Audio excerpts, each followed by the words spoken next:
ground to stand up for their team. I mean, I heard Jimmy refer earlier to the Luton Millwall situation. That was all the results of territory being defended and of what had happened at another London ground a few weeks earlier. It had nothing to do with the cup tie itself, I don't believe, at Luton. And this is just a scene of total mayhem that resulted from people deciding that it was important to them to invade the opposition territory. And as a result of that attitude, that anger, that demand to be seen to be the tough guys, and whatever you want to call them, 28 people, we're now told, are dead, and many others are injured and being taken to hospital, and presumably some of those injured are in a serious state. We've been told that the match will go on, and I really don't think UEFA had any other choice. I mean, there are people waiting in this ground, and the one thing that can take away the mind, if only briefly, from the incidents that we've seen, from the injured, and the overwhelming sympathy, as I said, for those who have died. For the moment, at least, football will, we hope, become a unifying bond.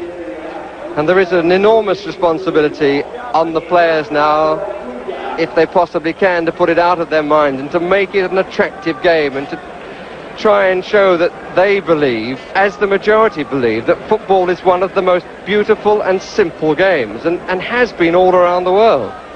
And now suddenly it's been besmirched because of an attitude which a decade and more ago was totally foreign to the British character, but which now has grown until it is a cancer on society. These are still recordings of the scenes earlier, and looking down at the wall that gave way, and the people who sought refuge in the only place they could go to, which in the present climate of debate at home, it should once again be said that the fact that there were fences that could be got through and people got onto the pitch, that perhaps saved even greater injury.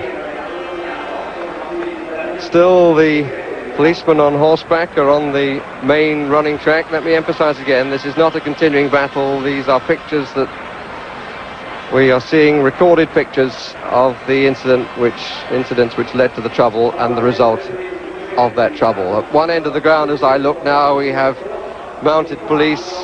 On the home straight by the stand, we have mounted police, but in riot uniform. And one has to say that the policemen at the Juventus end are conspicuous by their absence. It's a lovely still summer's evening, but one which will be remembered for all the wrong reasons, and by those whose family has suffered from it, will be an evening that will never be forgotten. There will be people here who will never go and watch a football match again, and there will be people watching these scenes who will say, I don't want to go and watch a football match. But it is not football's problem. Football is the scene which has been used because it is such a popular and the national game. Photographers still getting their shots. It's a sad story, Jim, but I just hope that we will have a football match here shortly, and it does seem as though, as every second goes by, the chances of that are improving.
Let it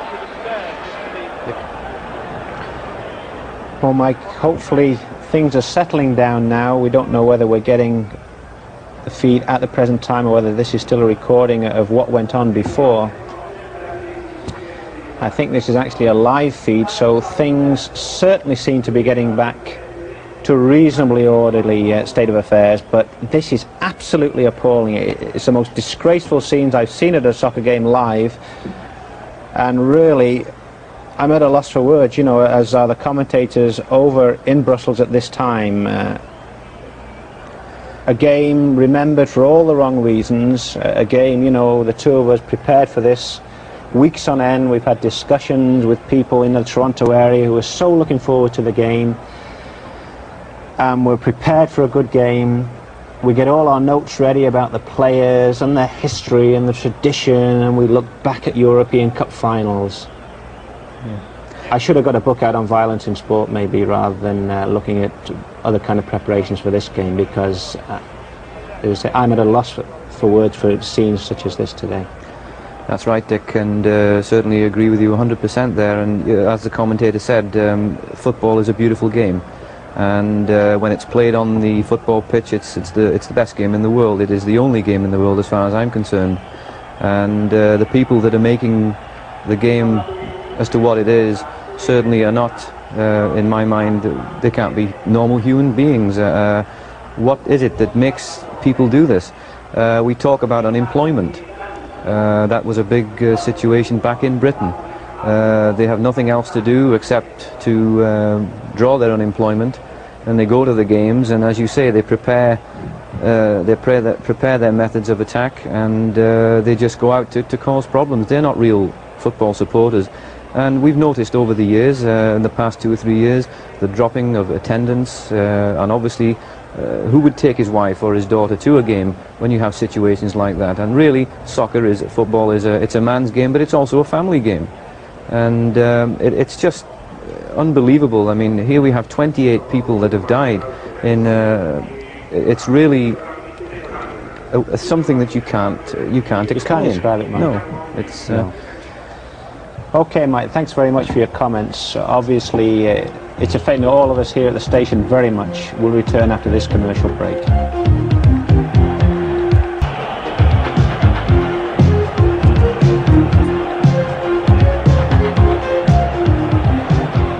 Well, the scenes you're seeing at the moment, not the European Cup final game, but incredible scenes. At least 24 people are dead and hundreds of people have been injured in rioting that broke out today prior to the kick-off of the European Cup final between Juventus and Liverpool. Apparently the rioting started when fans of the two teams started throwing soft drink cans at each other over a fence that was dividing the two factions in the stands. And English fans tore down the fence and broke into the section where the Italian fans were, and waving sticks, cans, lighting fires, and thousands of Juventus supporters were forced to surge onto the field to get away from this bedlam. There were only several dozen police in the stadium at the time, and they were completely powerless to stop the rioting, and in fact they were run by the crowds themselves. Riot squads have been called in, as well as paratroopers and paramilitary forces, and they're trying to restore some sort of order to the stadium. It's hard to say at the moment, but the game is due to go on. They have made an announcement. In fact, the Italian team, members of the Italian team, Juventus, came onto the field to calm the fans down, an incredibly courageous thing to do, bearing the situation and the scenes that you see at the moment. Mike, hopefully they will get it started as soon as possible, because I think that's the only way that it will prevent further outbreaks of this rioting starting. That's correct, Dick, and we can only hope that the game will provide a spectacle of football as it should be played. And obviously the players now are well aware of what has happened out there, and there's a great deal of pressure being put on them, because everyone knows the European Cup is the cup. You can have the Champions Cup, the Football League, but really it's the pinnacle of all trophies in Europe, the European Cup. And we have two fantastic teams out there, Juventus with marvellous tradition.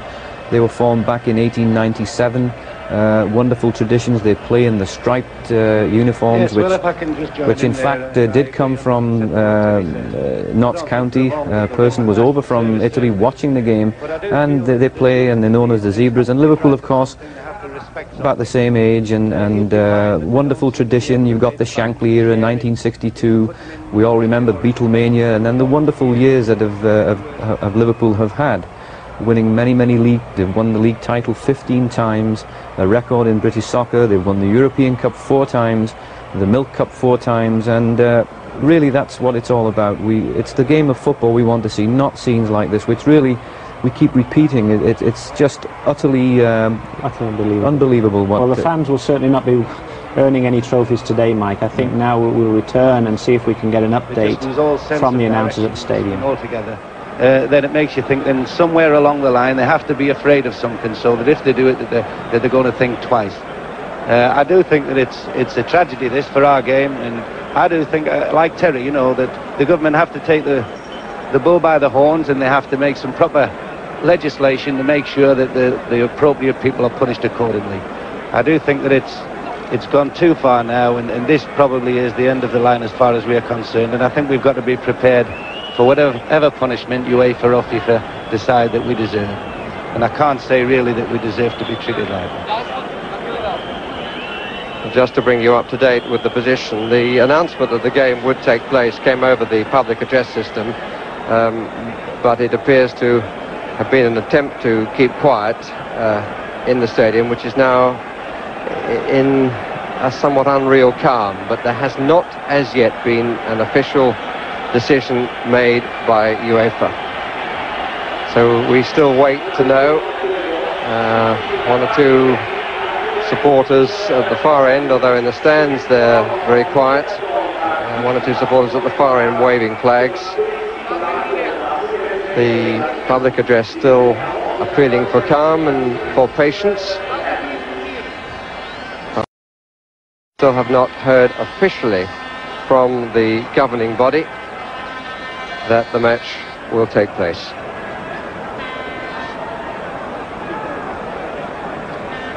One spectator prepared to take an extremely precarious position.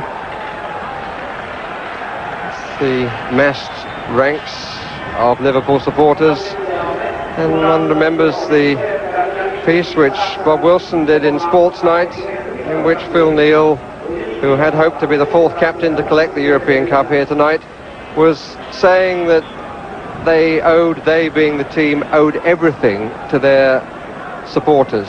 And one can remember back to 1977, when the European Cup was first won, indeed the start of the domination of the event by Football League clubs, that supporters were allowed by Bob Paisley to join in the banquet afterwards. There was such a rapport between players and supporters, and nobody ever gave any thought that there would be any problems.